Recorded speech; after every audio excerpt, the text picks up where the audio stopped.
ओम शांति। आज 20 अक्टूबर 2023 की साकार मधुर मुरली। आज की मधुर मुरली के सार में मीठे मीठे बाप दादा ने कहा, मीठे बच्चे, देह सहित सब कुछ भूल एक बाप को याद करो, तब कहेंगे मातेले बच्चे। इस पुरानी दुनिया से अब तुम्हारी बुद्धि हट जानी चाहिए। प्रश्न, बाप का ज्ञान किन बच्चों की बुद्धि में सहज ही बैठ जाता है? उत्तर, जो गरीब बच्चे हैं, जिनका मोह नष्ट है और बुद्धि विशाल है, उनकी बुद्धि में सारा ज्ञान सहज बैठ जाता है। बाकी जिनकी बुद्धि में रहता हमारा धन, हमारा पति, वह ज्ञान को धारण कर ऊंच पद नहीं पा सकते। बाप का बनने के बाद भी लौकिक संबंधों को याद करना माना कच्ची सगाई है, उन्हें सौतेला कहा जाता है। गीत मरना तेरी गली में। ओम शांति। मीठे मीठे बच्चों ने गीत का अर्थ तो आपे ही समझा होगा। अब जीते जी आकर के बाप का बनना है, और पुरानी दुनिया जिसको रौरव नर्क कहा जाता है, उनको भूलना भी है और छोड़ना भी है ही। रौरव नर्क को भूल फिर स्वर्ग को याद करना है। अपने को आत्मा समझ अपने बाप को याद करना है। पुरानी दुनिया बुद्धि से हट जानी चाहिए, उनके लिए पुरुषार्थ चाहिए। यह है जन्म जन्मांतर का कर्म बंधन। एक जन्म का नहीं, जन्म जन्मांतर का कर्म बंधन है। कितने पाप किस किस के साथ किए हैं, वह सब जन्म ले भोगने पड़ते हैं। तो इस कर्म बंधन की दुनिया को भूल जाना है। यह छी दुनिया है, पतित शरीर है ना, इससे मोह मिटाना है। गरीबों का मोह सहज मिट जाता है, साहूकारों का मुश्किल मिटता है। वह समझते हैं हम स्वर्ग में सुखी बैठे हैं, गरीब दुखी है। यूं तो सारा भारत गरीब है, फिर उनमें भी जो गरीब हैं वह झट उठाते हैं। उन्हों के लिए ही बाप आते हैं। गरीबों को जास्ती वर्षा मिलता है। सब सेंटर्स में देखो, साहूकार कोई मुश्किल ठहर सकते हैं। स्त्रियां भी गरीब घरों की ही आती हैं। धनवान को तो पति से सुख मिलता है, इसलिए उनमें बुद्धि योग टूट नहीं सकता। गरीब ही अक्सर करके ज्ञान लेते हैं। बाप है ही गरीब निवास। जिस बाप को सब याद करते हैं, परंतु ड्रामा अनुसार भक्त भगवान को याद जानते नहीं हैं।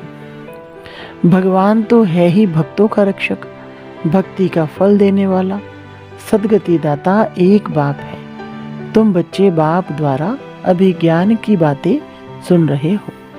यह ज्ञान उन्हीं बच्चों की बुद्धि में बैठता है जिनकी बुद्धि विशाल है, मोह नष्ट है, जिनकी बुद्धि में रहता हमारा पति, हमारा धन आदि है। वह ऊंच पद पा नहीं सकते। पद वह पाते हैं जो रचता और रचना का परिचय देते हैं। बाप को पहचानने बिगर वर्षा कैसे मिले? साजन को सिर्फ साजन कहने से फायदा नहीं हो सकता है। जाने पहचाने बिगर साजन से सगाई कैसे हो सकती है? कन्या की सगाई होती है तो उनको चित्र आदि दिखाते हैं। फलाने का बच्चा है, यह ऑक्यूपेशन है, आगे दिखलाते नहीं थे।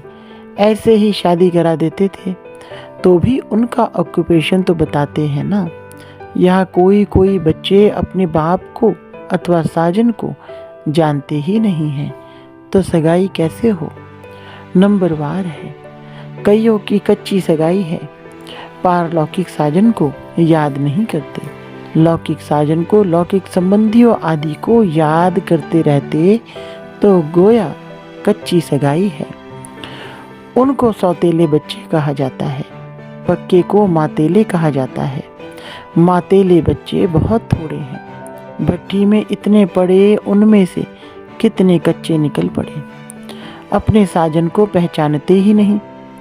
जैसे पारा हथेली पर ठहरता ही नहीं है ना, वैसे ही याद भी इतनी मुश्किल है। घड़ी घड़ी भूल जाते हैं। 25-30 वर्ष वाले भी पूरा याद नहीं कर सकते। तुम जानते हो पारलौकिक साजन स्वर्ग के 21 जन्म लिए महारानी महाराजा बनाने वाला है। सृष्टि के आदि मध्य अंत को जानने वाला है। सजनियों को इतना समझाते हैं तो भी बुद्धि में बैठता नहीं है। बुद्धि पुरानी दुनिया के बंधनों में भटकती रहती है। समझते नहीं है कि मैं बंधन में हूँ।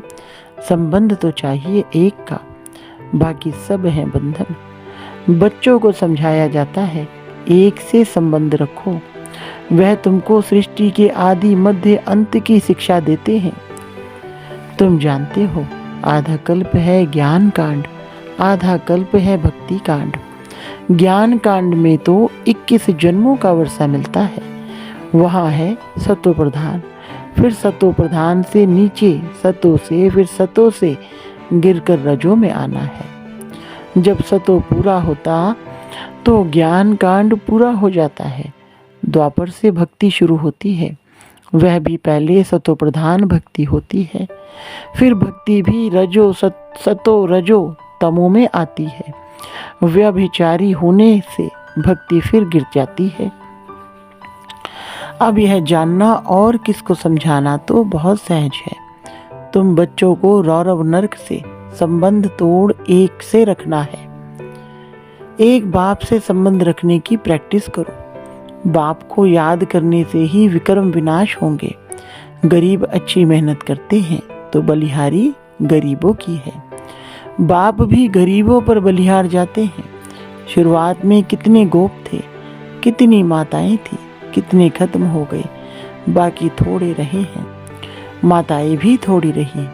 हाँ, कोई कोई साहूकार घर की भी रह गई, जैसे क्वीन मदर देवी आदि। अब तुम्हें मूल बात समझानी है कि जिस भगवान को सब याद करते हैं उसका परिचय क्या है।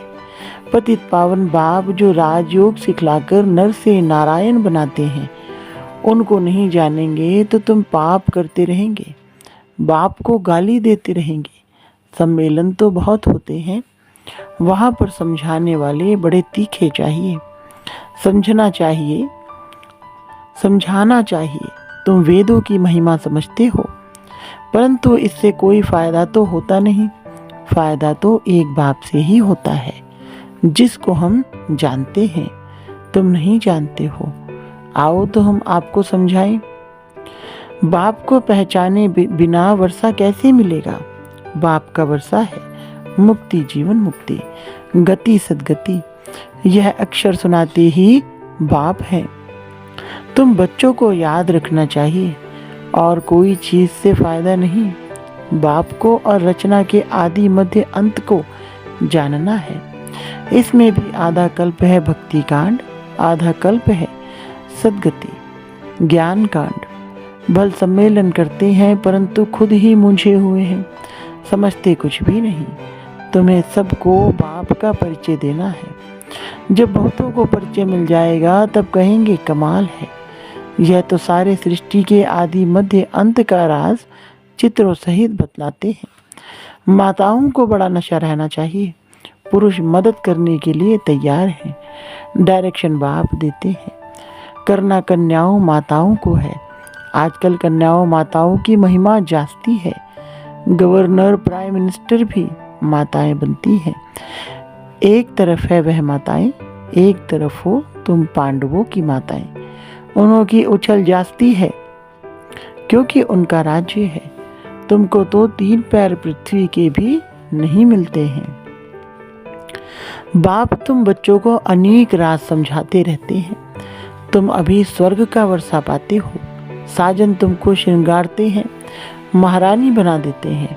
ऐसे साजन से बुद्धि योग ना रखना, यह तो बड़ी भारी भूल है। बच्चों को समझाते तो बहुत हैं, तुम सिर्फ ज्ञान और भक्ति का कंट्रास्ट बताओ। भारत में ही गाया हुआ है, दुख में सिमरन सब करे, सुख में करे ना कोई। सुख में क्यों याद करेंगे, अभी वह नई दुनिया स्थापन हो रही है। परंतु सुख का वर्षा भी पूरा लेना चाहिए। माता पिता जानते हैं हर एक कितना लायक है। मौत जब नज़दीक आएगी तो बताएंगे तुमने पुरुषार्थ पूरा नहीं किया है, तब तुम्हारा ऐसा हाल हुआ है। वह भी बताएंगे कि तुम किस किस्म की प्रजा में जाएंगे, किस किस किस्म के नौकर चाकर बनेंगे, सब बताएंगे।